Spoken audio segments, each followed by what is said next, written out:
on se retrouve pour un sujet plutôt sérieux, puisqu'aujourd'hui on est le 8 mars, et le 8 mars, comme tous les ans, c'est la fête de la femme. Oh, Brigitte, tu te calmes? Quoi? C'est n'importe quoi là. Aujourd'hui, c'est pas la fête de la femme. Oui, d'accord, c'est pas la fête de la femme, c'est la journée de la femme, mais c'est la même chose. Qu'est-ce que tu peux être relou toi aussi? Non, c'est pas non plus la journée de la femme. C'est la journée internationale des droits de la femme, et c'est tout à fait différent. Je vous explique pourquoi. Donc la journée internationale des droits de la femme. Pourquoi? Eh bien tout simplement parce que dans le monde aujourd'hui, et ce partout, il persiste de très fortes inégalités entre les hommes et les femmes. Le but de cette journée est de sensibiliser tout le monde sur ces inégalités qui peuvent aller vraiment très loin en fonction des pays. Tout d'abord, il faut savoir que dans le monde, seulement 63% des femmes font partie de la population active, contre 94% des hommes. Et ce n'est pas toujours un choix.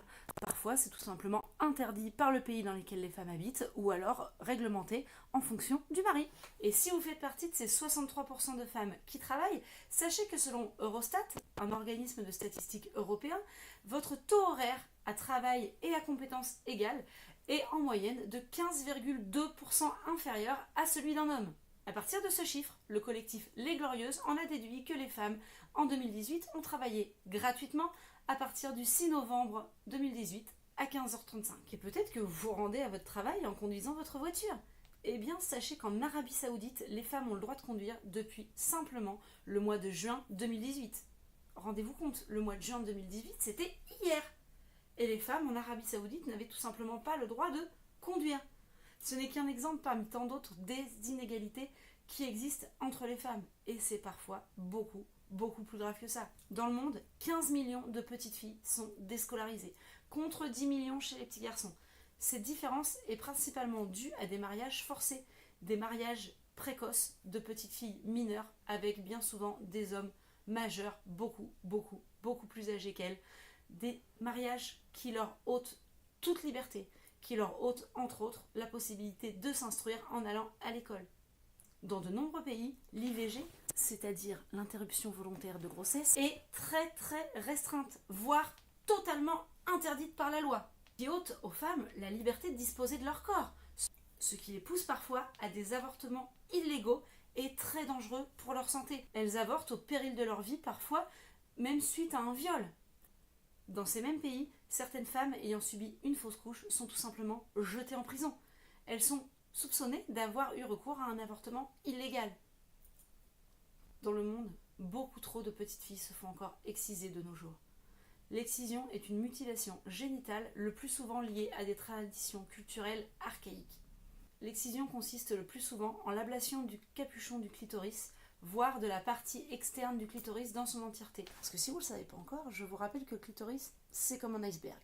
La plus grosse partie est en dessous de la surface. Un clitoris peut mesurer jusqu'à 12 cm et pouvant aller jusqu'à l'ablation des petites lèvres, d'une partie des grandes lèvres et de la suture de ce qui reste, réduisant ainsi l'orifice vaginal. Le plus souvent, c'est pour interdire l'orgasme féminin qui est considéré par ces peuples comme malsain. Mais c'est également pour l'amélioration du plaisir masculin, notamment avec le rétrécissement de l'orifice vaginal. Nous avons parlé des mutilations génitales ainsi que du mariage forcé de mineurs, mais c'est sans compter sur de nombreuses autres attaques dont sont victimes les femmes à travers le monde, qu'il s'agisse d'attaques à l'acide, de viols, parfois même comme arme de guerre, d'obligation du port du voile intégral, de violences conjugales, d'accès aux soins plus que déplorables causant de nombreux décès pendant la grossesse ou pendant l'accouchement, de lapidation, de malnutrition comme punition dans certains pays, ou encore d'esclavage. Et c'est sans compter aussi sur ce que vivent les femmes, même dans les pays dits civilisés. Je vous renvoie par exemple aux deux récents hashtags, le hashtag MeToo ainsi que le hashtag Balance ton porc. Il y a encore beaucoup trop d'inégalités entre les hommes et les femmes et de violence envers les femmes. Voilà à quoi sert cette journée du 8 mars, la journée internationale des droits de la femme. Elle n'est pas là pour que nous bénéficions de promotions. Mesdames, aujourd'hui pour la journée de la femme, promotion exceptionnelle. Pour tout soutien-gorge acheté, le string coordonné offert. Ni pour que vous vous envoyiez des petits messages entre vous. Envoie ce message à toutes les femmes les plus formidables que tu connais pour la journée de la femme. Alors, tout ce que je vous demande, mesdames, et vous aussi, messieurs, c'est d'avoir conscience de ça.